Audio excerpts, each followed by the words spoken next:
Era el 18 de agosto de 1947 en el aeródromo de Tushino, en Moscú, cuando los agregados militares estadounidenses presenciaron algo que les heló la sangre en las venas. 3 enormes bombarderos cuatrimotores aparecieron en el cielo y su silueta era inconfundible. Eran idénticos al Boeing B-29 Super Fortaleza, el arma estratégica más poderosa y secreta de los Estados Unidos. Los oficiales americanos se miraron entre sí con incredulidad absoluta, porque esos aviones no deberían estar ahí, no podían estar en manos soviéticas bajo ninguna circunstancia concebible. Pero cuando un cuarto bombardero se unió a la formación en perfecta sincronización, la realidad los golpeó como un martillo. Stalin había logrado lo imposible, y ahora poseía una flota completa de bombarderos de largo alcance, capaces de transportar bombas atómicas hasta cualquier ciudad de Europa Occidental o incluso territorio estadounidense. La Guerra Fría acababa de cambiar para siempre en ese preciso instante. Retrocedamos hasta el año 1941, cuando la Unión Soviética enfrentaba la invasión más devastadora de su historia. El ejército alemán avanzaba implacablemente hacia Moscú, y la Fuerza Aérea Soviética, aunque numerosa con miles de aeronaves, estaba compuesta principalmente por modelos obsoletos que poco podían hacer contra la experimentada Luftwaffe. Fue entonces cuando Estados Unidos implementó la ley de préstamo y arriendo, enviando cazas, aviones de transporte y bombarderos medianos que resultaron absolutamente cruciales para mantener viva la resistencia soviética. Sin embargo, había algo que Stalin deseaba desesperadamente y que los americanos se negaban rotundamente a compartir: bombarderos estratégicos de 4 motores capaces de realizar incursiones profundas en territorio enemigo. Para 1945, los soviéticos habían acumulado más de 15.000 aeronaves que pulverizaban sistemáticamente a una Luftwaffe ya debilitada y exhausta.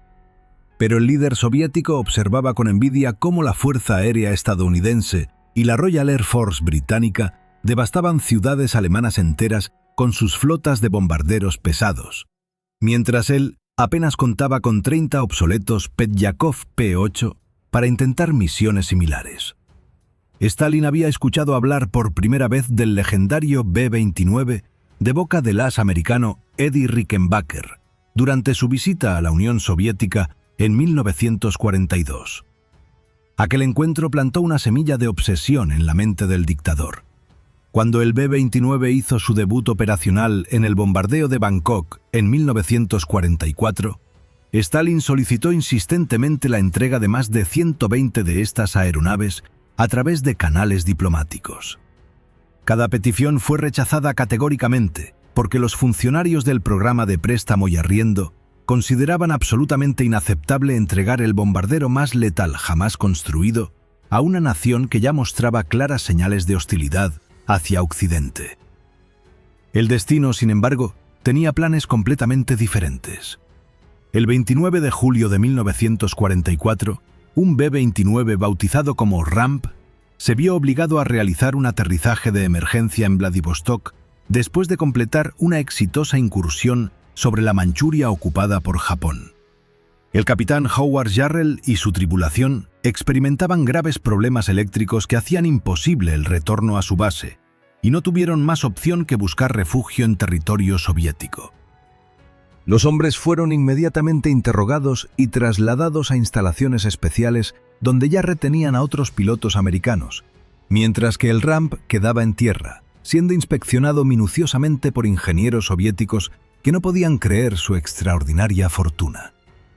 4 meses después, el general H.H. Arnold Special tuvo que aterrizar en el mismo aeródromo de Vladivostok tras bombardear objetivos en Omura, en la isla de Kyushu.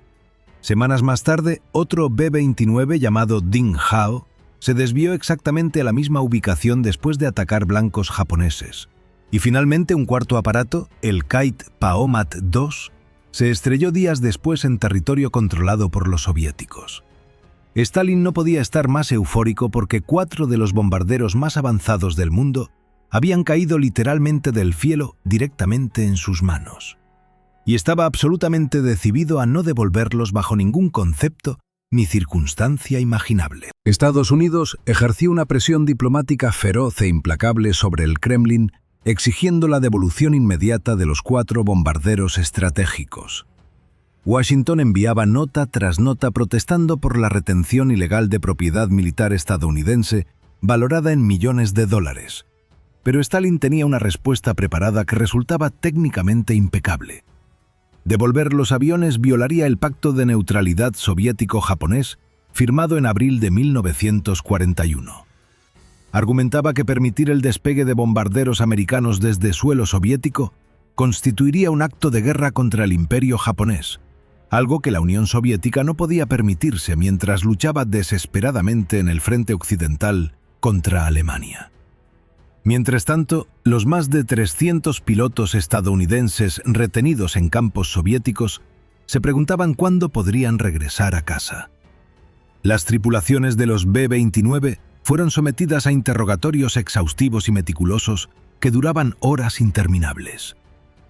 Los agentes soviéticos querían saber absolutamente todo sobre sus funciones a bordo del bombardero, cómo operaban los sistemas de navegación, qué hacía cada miembro de la tripulación durante las misiones, cómo funcionaban los compartimentos presurizados que permitían volar a altitudes superiores a los 10.000 metros y hasta el más mínimo detalle sobre los controles de vuelo y armamento defensivo. Ninguna pregunta era demasiado pequeña o insignificante para los interrogadores que tomaban notas minuciosas de cada respuesta. Esta práctica de interrogar a pilotos aliados no era nueva para los soviéticos. Desde el famoso Raid Doolittle de 1942, cuando bombarderos americanos atacaron Tokio por primera vez, cualquier aviador que aterrizaba en territorio controlado por la URSS era sistemáticamente interrogado antes de su liberación. Sin embargo, el interés mostrado en las tripulaciones del B-29 superaba cualquier interrogatorio anterior en intensidad y profundidad técnica. Los pilotos estadounidenses no sospechaban que cada palabra dicha estaba alimentando el proyecto más ambicioso de espionaje industrial en la historia de la aviación militar. Finalmente, Stalin accedió a devolver a todos los aviadores bajo sus propios términos cuidadosamente calculados. Para evitar cualquier confrontación directa con Japón que pudiera abrir un segundo frente en el lejano oriente, los hombres serían transferidos discretamente desde Siberia hasta Asia Central en convoyes secretos. Desde allí fueron repatriados hacia territorio controlado por los británicos en Irán, y finalmente regresaron a Estados Unidos con historias increíbles sobre su cautiverio soviético. Pero los bombarderos permanecieron firmemente anclados en suelo soviético porque Stalin alegaba que los daños sufridos hacían imposible su vuelo seguro de regreso. Una excusa técnica que Washington sabía perfectamente era una mentira descarada. Antes incluso de capturar los 4 B-29 americanos, la Fuerza Aérea Soviética había iniciado el desarrollo de un bombardero estratégico de largo alcance similar. Stalin había seleccionado personalmente al renombrado ingeniero Andrei Nikolaevich Tupolev para crear esta nueva aeronave conocida simplemente como Proyecto 64. Tupolev comenzó estudios preliminares en agosto de 1944, pero avanzaba lentamente porque diseñar semejante máquina desde cero requería años de investigación, pruebas y desarrollo que la Unión Soviética simplemente no podía permitirse en aquel momento crítico. La llegada de los bombarderos americanos cambió radicalmente la estrategia soviética. En febrero de 1945, Stalin dio una orden tajante y absolutamente clara a Tupolev: olvidar el diseño original y crear una réplica exacta del B-29 hasta el último remache y tornillo. No habría margen para mejoras, modificaciones o adaptaciones creativas. El dictador quería una copia perfecta y amenazó personalmente a Tupolev, advirtiéndole que cualquier desviación del diseño original, por mínima que fuera, podría resultar en su ejecución inmediata. Los 3 B-29 operativos fueron trasladados al aeródromo de Ismailovo, en las afueras de Moscú, bajo máximo secreto. El mariscal del aire Alexander Golovanov analizó personalmente cada aeronave para determinar si los recursos industriales soviéticos permitían fabricar una réplica funcional. Simultáneamente, el almirante Nikolai Kuznetsov, comisario del pueblo para asuntos navales y comandante de la Armada soviética, recibió órdenes de iniciar pruebas de vuelo exhaustivas utilizando el RAMP, aquel primer bombardero que había aterrizado meses atrás en Vladivostok. Kuznetsov seleccionó al teniente coronel ingeniero Semyon Borisovich Raidel para pilotar personalmente el RAMP y realizar todas las evaluaciones técnicas necesarias. La elección no fue casualidad. Raidel era un piloto experimentado con miles de horas de vuelo, pero su ventaja crucial era que dominaba perfectamente el idioma inglés, lo que le permitía leer y comprender los manuales técnicos originales del bombardero sin depender de traducciones que podían contener errores fatales. Durante semanas enteras, Raidel y su equipo de ingenieros volaron el aparato americano, realizando anotaciones meticulosas sobre cada sistema, cada instrumento, cada peculiaridad del comportamiento del avión en diferentes condiciones de vuelo. Los informes elaborados por Raidel eran documentos extraordinariamente detallados que describían los compartimentos presurizados para la tripulación, los sistemas de radar absolutamente revolucionarios para la época, la electrónica de navegación que superaba cualquier cosa que los soviéticos hubieran visto antes, y especialmente las aleaciones de aluminio ultraligeras que permitían al B-29 transportar cargas de bombas masivas a distancias impresionantes. Cada página de estos reportes era leída personalmente por Stalin, quien comprendía que había capturado no solamente 4 aviones, sino décadas de desarrollo tecnológico estadounidense condensadas en estas máquinas voladoras. Una vez completados los informes técnicos exhaustivos, Tupolev enfrentó su primera decisión crítica: determinar cuál de los 3 bombarderos operativos sería completamente desmantelado para el análisis de ingeniería inversa. La elección recayó sobre el general H. H. Arnold Special, nombrado así en honor al propio arquitecto del programa B-29, el general Henry Harley Arnold, comandante supremo de las Fuerzas Aéreas del Ejército estadounidense. Esta selección tenía un simbolismo casi poético: desmontar el avión que llevaba el nombre del padre del bombardero estratégico americano para crear su clon soviético. El RAMP continuaría sirviendo como plataforma de pruebas, volando regularmente para verificar sistemas y comportamientos aerodinámicos, mientras que el Ding Hao permanecería en tierra como referencia de respaldo para consultar cualquier duda que surgiera durante el proceso de replicación. El destrozado Kite Paomat II sería literalmente devorado pieza por pieza para obtener componentes de repuesto y muestras adicionales de materiales. El programa recibió el nombre código B-4, por bombardero de 4 motores, y movilizó recursos industriales a una escala que la Unión Soviética jamás había experimentado en tiempos de paz. El primer obstáculo monumental apareció inmediatamente. Los estadounidenses utilizaban el sistema imperial de medidas, mientras que los soviéticos trabajaban exclusivamente con el sistema métrico.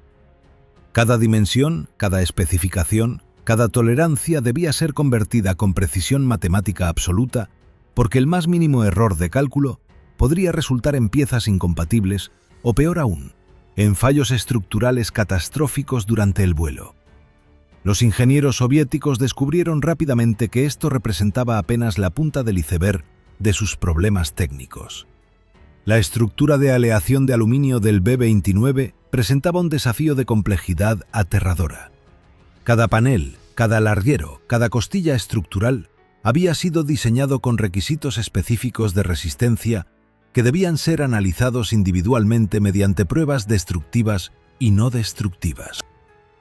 Miles de técnicos trabajaban simultáneamente en diferentes secciones del bombardero, midiendo espesores con micrómetros de precisión, calculando las propiedades mecánicas de cada aleación, determinando los procesos exactos de manufactura necesarios para replicar componentes que iban desde enormes secciones del fuselaje hasta diminutos remaches que contaban por decenas de miles. Tupolev estableció un sistema de control de calidad tan estricto que resultaba casi paranoico. Funcionarios del gobierno soviético inspeccionaban personalmente la calidad de cada pieza individual fabricada, verificando que fuera compatible con todos los demás componentes del sistema.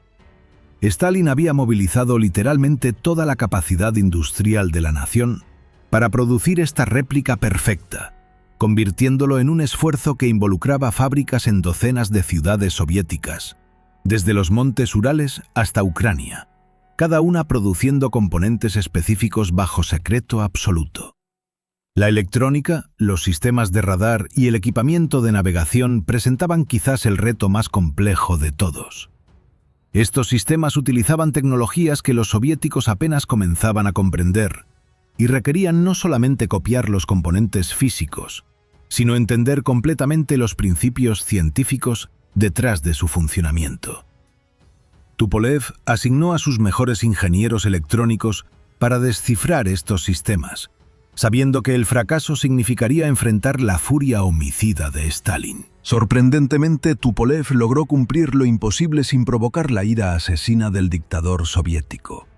Durante meses interminables de trabajo incesante, sus equipos descifraron los secretos de la electrónica americana, replicaron los complejos sistemas de radar que permitían bombardeos nocturnos precisos y recrearon los instrumentos de navegación que hacían posible alcanzar objetivos a miles de kilómetros de distancia. Sin embargo, Tupolev comprendió rápidamente que algunos componentes específicos simplemente no podían ser replicados exactamente con los recursos y tecnologías disponibles en la Unión Soviética de aquel momento histórico. Con extrema cautela y presentando argumentos técnicos irrefutables, Tupolev solicitó personalmente a Stalin permiso para realizar modificaciones específicas en ciertos sistemas. El dictador, sorprendentemente pragmático en este aspecto, autorizó cambios en 3 áreas críticas: los motores, el armamento defensivo y algunos elementos del sistema de navegación. Esta flexibilidad resultó absolutamente crucial para el éxito del proyecto, porque intentar copiar absolutamente todo habría retrasado el programa durante años adicionales que Stalin no estaba dispuesto a esperar. Los motores Wright R3350 que impulsaban al B-29 fueron reemplazados por los Shvetsov ASH-73TK soviéticos.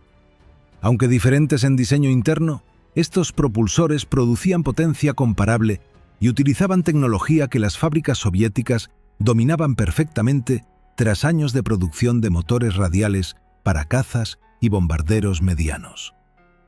Esta sustitución eliminó la necesidad de reverse engineerizar uno de los sistemas más complejos del bombardero original, ahorrando tiempo precioso y recursos industriales escasos. El armamento defensivo experimentó una transformación igualmente significativa. Las ametralladoras Browning calibre 50 que equipaban al B-29 fueron sustituidas por cañones soviéticos de 23 milímetros mucho más potentes y destructivos.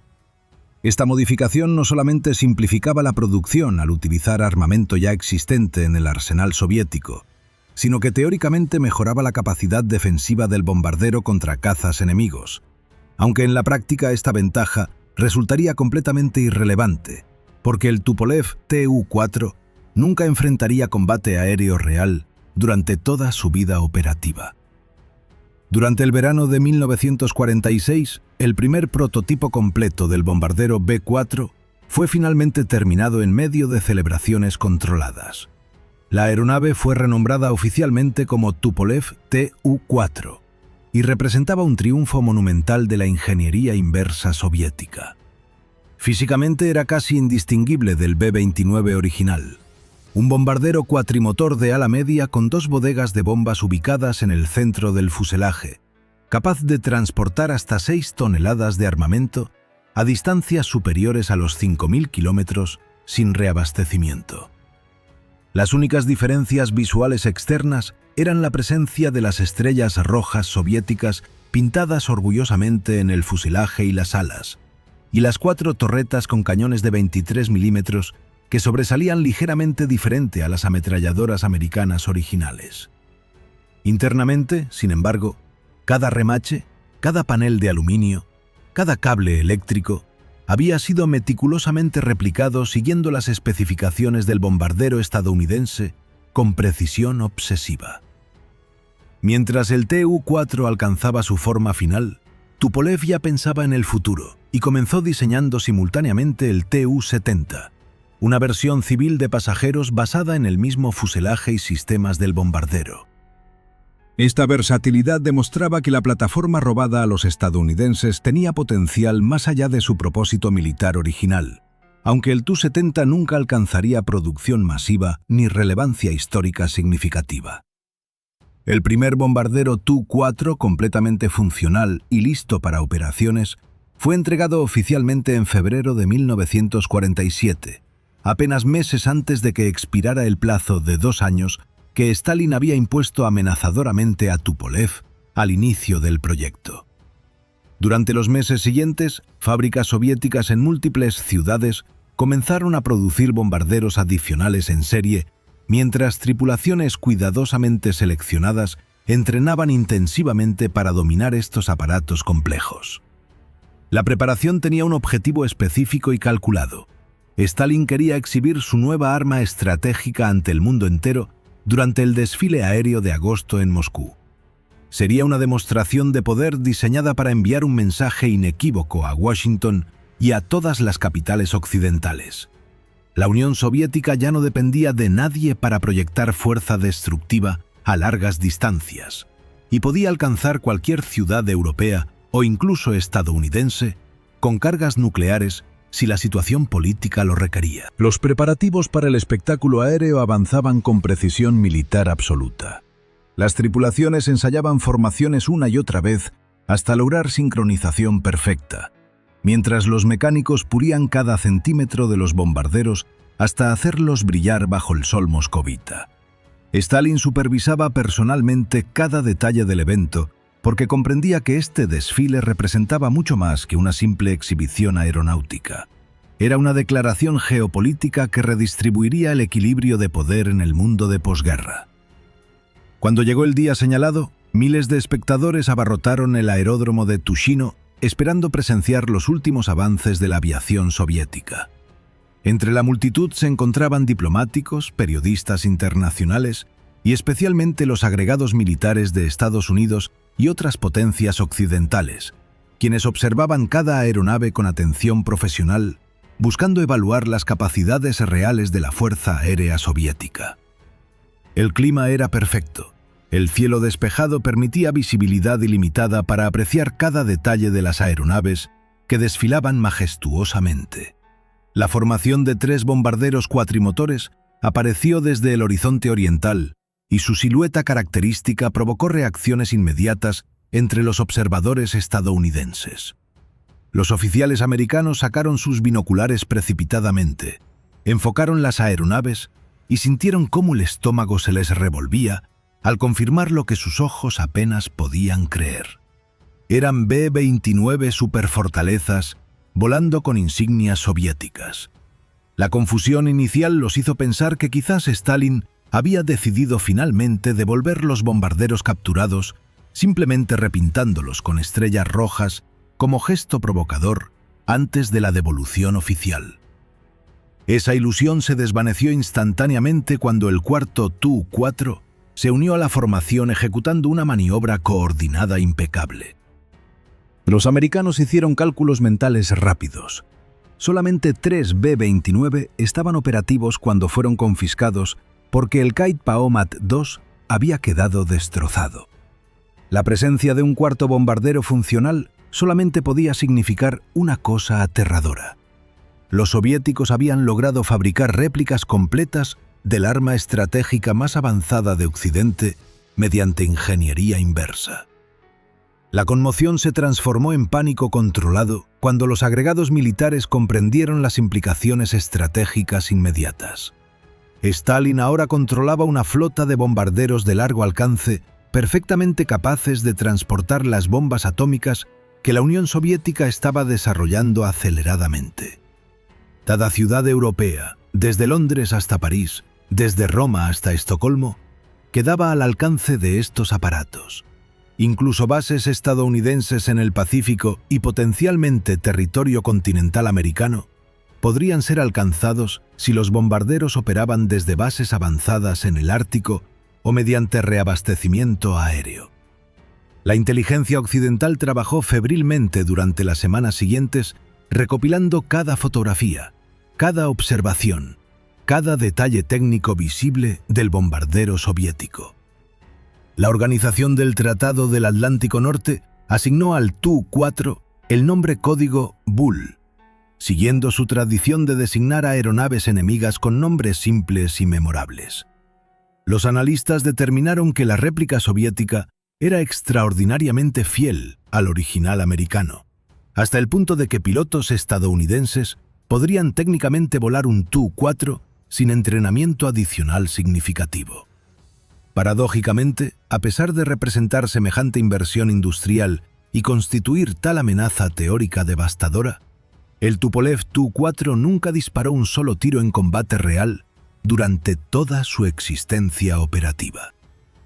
La disuasión nuclear y el equilibrio del terror que caracterizaron la Guerra Fría mantuvieron a estos bombarderos firmemente en tierra o realizando patrullas que jamás cruzaron hacia espacio aéreo enemigo. La aeronave que había costado años de esfuerzo industrial y amenazas de ejecución resultó ser fundamentalmente inútil para propósitos de combate convencional. Su única misión relevante ocurrió en octubre de 1951, cuando un Tu-4 transportó y lanzó la tercera bomba atómica soviética durante pruebas nucleares en el polígono de Semipalatinsk, en Kazajistán. Esta demostración confirmó que el bombardero podía cumplir efectivamente su rol como plataforma de entrega nuclear. Pero irónicamente esto selló su obsolescencia, porque los misiles balísticos intercontinentales ya estaban en desarrollo y pronto harían innecesarios los bombarderos tripulados para entregar armas atómicas. La historia del Tu-4 Bull demuestra cómo un golpe de suerte extraordinario transformó completamente el equilibrio estratégico global.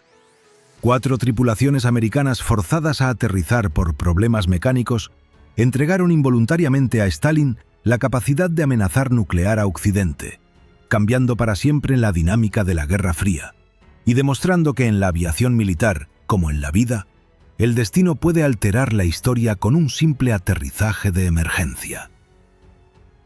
Si esta historia sobre el robo más audaz de tecnología militar te ha fascinado, apóyanos con un like. Déjanos un comentario contándonos qué te pareció esta increíble operación de espionaje industrial soviético y suscríbete al canal para no perderte más historias asombrosas sobre la aviación de la Segunda Guerra Mundial y la Guerra Fría que cambiaron el mundo para siempre.